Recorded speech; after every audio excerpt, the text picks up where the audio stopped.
बिस्मिल्लाहिर्रहमानिर्रहीम। आज मैं आपको कुरान पाक की एक ऐसी सूरत के मुतल्लिक बताऊंगा कि जिसके पढ़ने से पढ़ने वाले पर जन्नत वाजिब हो जाती है। जिसके पढ़ने से पढ़ने वाले पर जन्नत वाजिब हो जाती है। हज़ूर अकरम सल्लल्लाहु अलैहि वसल्लम ने एक शख्स को कुल हुवल्लाहु अहद सूरत पढ़ते हुए सुना तो फरमाया कि इस शख्स पर जन्नत वाजिब हो गई।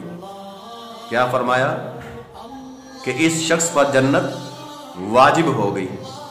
और हज़ूर अकरम सल्लल्लाहु अलैहि वसल्लम ने इरशाद फरमाया कि जो बंदा एक दिन में 200 मरतबा इसी सूरत को यानी कुल हुवल्लाहु अहद सूरत को पढ़ेगा 200 मरतबा, फरमाया कि अल्लाह तबारक व तआला उसके 50 साल के गुनाहों को मिटा देगा।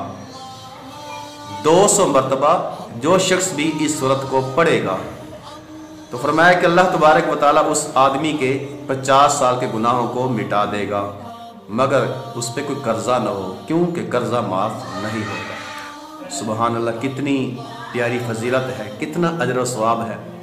और छोटी सी सूरत है, ये तो हर आदमी को, छोटे बच्चे से लेकर बड़े तक हर आदमी को, हर बच्चे को तकरीबन याद है सूरत इखलास, और नमाज में भी बार बार पढ़ी जाती है।